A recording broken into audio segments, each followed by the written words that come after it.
Bonjour Roxane Varza, merci beaucoup de me recevoir au sein des locaux de Station F. C'est une interview un peu spéciale parce que tu as accepté cette année d'être la marraine du Master de Law Entrepreneurship and Digital. Pour rappel, tu es de nationalité franco-américaine et après avoir bossé pour plusieurs startups et de grosses entreprises comme Microsoft, tu diriges depuis 2017 Station F qui, je le rappelle, est quand même le plus grand campus du monde de start-up. Comment as-tu été amenée à monter il y a 3 ans Station F qui compte aujourd'hui plus de 50 000 m² et plus de 1000 startups? Déjà, merci beaucoup. Je suis ravie d'être là. L'histoire de Station F, ça remonte même avant 2017 parce qu'on a commencé évidemment à préparer Station F avant le lancement. Donc pour moi, ça a commencé en 2010 quand j'ai rencontré Xavier Niel pour la première fois. C'était pendant une conférence et ensuite on est resté en contact. Et j'ai découvert par la suite qu'il avait ce projet, il cherchait quelqu'un pour aller dans les différents pays pour trouver des inspirations. Et j'ai visité quelques lieux pour lui. Et par la suite, on a commencé à discuter et ça a enchaîné assez naturellement sur le poste. Donc en 2015, j'ai commencé toute seule dans le siège de Free parce que Station F, c'était encore en travaux. Et après 2 ans et demi de travaux, on a lancé. Ok, merci beaucoup. Et est-ce que tu pourrais nous parler un peu des programmes offerts par Station F aux startups? Oui, on en a 30 programmes actuellement. Donc il y a un tiers qui sont faits par des corporates ou des grands groupes, un tiers par les écoles et un tiers par des acteurs de l'écosystème. L'idée, c'est vraiment que n'importe quelle startup qui cherche un programme peut trouver un modèle qui convient à Station F. Donc il y en a qui sont gratuits, il y en a sur des secteurs différents, sur des stades de maturité différents, qui sont payants, d'autres qui font des prises de capital. Donc l'idée, c'est vraiment d'avoir toute startup qui trouve sa place ici. Ok. Et est-ce que tu as vu une évolution du coup depuis la création de Station F sur le nombre de startups qui a levé des fonds? Ça, c'est quelque chose qu'on constate depuis un moment dans l'écosystème en général. Donc, je ne dirais pas que c'est que Station F ou l'arrivée de Station F qui a fait un impact. L'écosystème français, je dirais, depuis 2016, a vraiment commencé à évoluer de façon assez impressionnante. Mais oui, on commence à voir des levées de fonds beaucoup plus importantes que ce qu'on voyait avant. On avait toujours eu des startups qui arrivaient à lever de l'argent très tôt. En amorçage, je pense qu'on est leader depuis un moment, donc ça veut dire que quand on démarre, on peut trouver très facilement, grâce à surtout BPI France, des investisseurs. Mais pour des montants beaucoup plus importants, souvent il fallait aller à l'étranger. Et le gouvernement, depuis un moment, a compris que c'était un problème, a essayé vraiment de mettre l'accent dessus. Et je pense qu'il y a beaucoup de fonds aussi qui ont compris qu'il y avait un marché intéressant aussi en France. Ok. Oui, c'est vrai qu'en plus, Station F est d'ailleurs un peu connue pour accueillir un grand nombre de startups étrangères.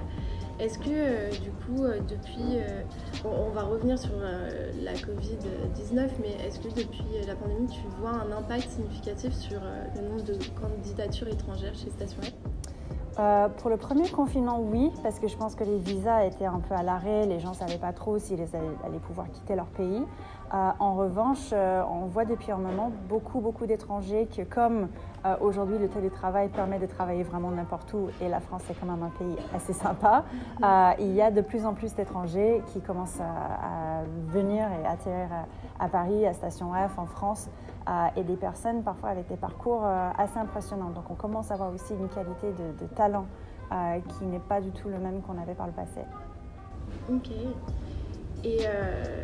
Et au-delà du coup des candidatures étrangères, comment est-ce que tu vis l'impact de la Covid sur l'environnement chez Station F, mais aussi chez les entrepreneurs eux-mêmes que tu côtoies finalement tous les jours? On a de la chance parce que Station F est vraiment sur des startups très jeunes, donc il y en a beaucoup qui n'ont pas été impactés finalement par la Covid ou pas plus que ça, parce qu'il y en avait beaucoup qui ne dépendaient pas du chiffre d'affaires pour le développement de leurs entreprises, étaient encore sur la phase développement produit. Donc quand il y avait la crise, s'il fallait faire un pivot, changer son modèle, les startups très jeunes sont assez agiles pour le faire. Donc on a vu des startups dans l'événementiel, dans le voyage, dans les secteurs très impactés qui ont pu pivoter rapidement leur modèle. Et sinon, de façon générale, Station F se porte plutôt bien, j'ai envie de dire, parce qu'on n'est pas du tout comme un autre coworking où les gens pourraient penser que c'est juste pour l'immobilier qu'on vient sur place. À Station F, les gens sont là pour beaucoup plus. Je pense qu'il y a une marque, une visibilité, une crédibilité, une communauté qui va avec le fait d'être à Station F. Et donc finalement, on n'a pas eu beaucoup de départs et on a eu même beaucoup de demandes d'arrivée parce qu'il y a évidemment des startups qui se créent aussi avec la crise. D'accord. Et du coup, est-ce que tu aurais un secteur tech qui explose en ce moment en tête ? Il y en a beaucoup qui explosent. Je pense que tout le monde parle un peu des tendances liées au Covid, les outils pour le télétravail, l'éducation à distance, des plateformes qui permettent de faire de l'éducation à distance, tout ce qui va permettre des livraisons, l'e-commerce et tout ça. Mais moi, je suis très curieuse de voir surtout les secteurs les plus impactés, comme l'événementiel, comme le voyage, comme l'immobilier, qui n'ont pas encore vu la sortie de la crise. Et je pense que c'est là où on va avoir vraiment des innovations les plus intéressantes. Ok, trop cool. Et donc, à côté de ça, tu as monté une association, Starter, fondée en 2010 sous le nom de Girls in Tech Paris, qui a fusionné avec Sista. Et cette association est dédiée aux femmes dans l'entrepreneuriat et spécifiquement dans la tech. Dans quelle mesure, donc cette question est un peu technique, un peu générale, mais voilà. Dans quelle mesure la place de la femme dans l'entrepreneuriat a changé depuis ces 10 dernières années et comment est-ce que tu l'analyserais pour les 10 prochaines ? Donc en vrai, la place de la femme a complètement changé dans la tech. Donc en 2010, quand on a créé Girls in Tech, parce que c'est vrai, l'asso a changé de nom plusieurs fois maintenant, quand ça s'appelait Girls in Tech, à l'époque, on allait dans les grosses conférences, il n'y avait pas de femmes sur scène qui étaient invitées pour prendre la parole. Il n'y avait presque pas de femmes participantes. Parfois, les gens faisaient des commentaires vraiment déplacés sur pourquoi vous venez là, pourquoi la tech vous intéresse. Moi, quand j'étais journaliste aussi chez TechCrunch, j'ai eu droit à ce genre de commentaires aussi. Mais du coup, avec Mounia qui a cofondé, Mounia RK qui a cofondé Girls in Tech avec moi, on s'est dit on va juste lancer des mini-conférences où on n'invite que des femmes pour prendre la parole. Et on a vu très rapidement que c'était un sujet qui attirait beaucoup de monde, que ce soit des hommes ou des femmes qui voulaient venir participer. Et avec le temps, on voit qu'aujourd'hui, on a de plus en plus de femmes qui créent leur start-up. Je pense que la France et surtout Paris se positionnent assez bien sur le sujet. Le chiffre est en croissance, alors que dans d'autres pays, ce n'est pas forcément le cas.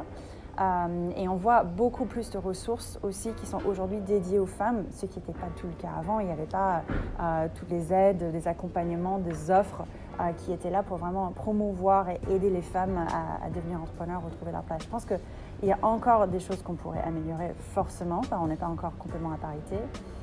Et aussi, quand on parle vraiment de sujets purement tech, quand on cherche des profils d'ingénieurs, là, il y a encore beaucoup de choses à faire.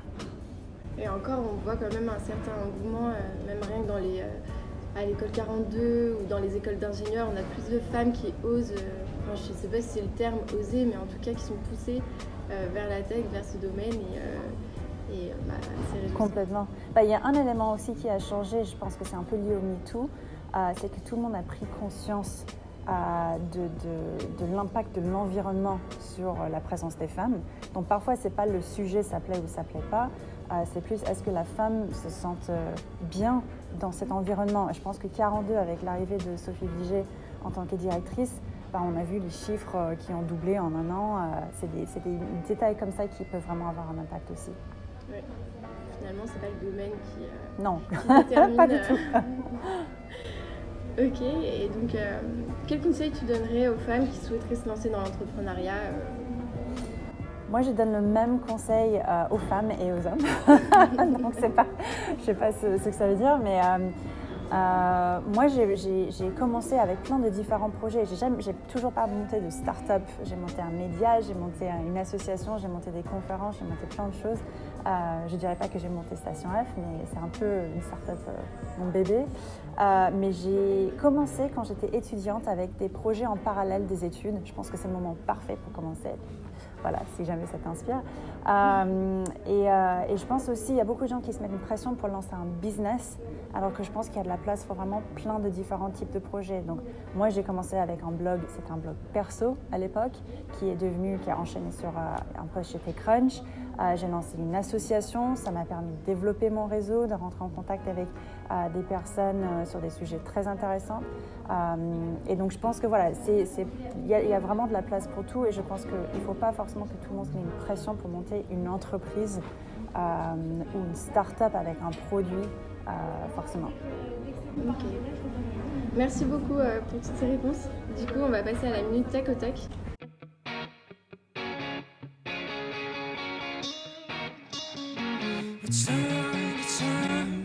Quel est ton livre du moment?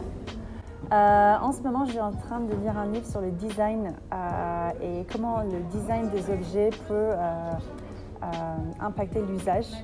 C'est un livre qui est assez connu et je l'ai lu parce que, je suis en train de le lire, j'ai choisi parce que j'ai vu que c'était un livre très apprécié par Jeff Bezos et Larry Page et tous ces grands acteurs.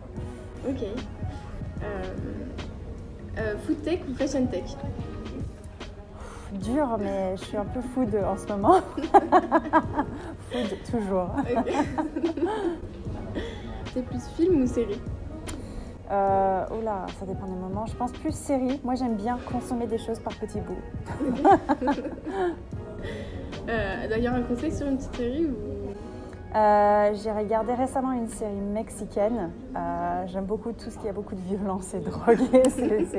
Je sais que ça colle pas beaucoup avec mon profil, mais bon, et ça s'appelait Monarca. Ok, merci. Une pépite tech à suivre en 2021?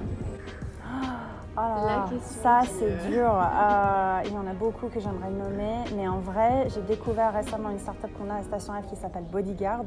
Je pense que tout ce qu'on voit sur les réseaux concernant le harcèlement, je pense qu'il y a aussi des sujets avec le président américain qui a été censuré. Donc il y a vraiment un travail qu'il faut faire sur les réseaux pour améliorer la qualité de la discussion, les fake news, les bots, toutes ces problématiques-là. Et Bodyguard, je trouve qu'ils ont une approche vraiment incroyable. Ok. Mac ou PC? Mac. Même si j'ai bossé chez Microsoft et j'ai adoré. Autonomie ou travail d'équipe? Oh, les deux, mais je suis très équipe, moi. Je suis très équipe. Uber Eats ou Homemade? Homemade. Uber, I love you, j'en ai marre. J'en ai marre de ce confinement. Risque ou opportunité? Toujours opportunité. Et enfin, Silicon Valley ou Station F? Station F. La question ne se pose plus. Merci. Merci beaucoup pour avoir répondu à toutes ces questions. Super, merci beaucoup.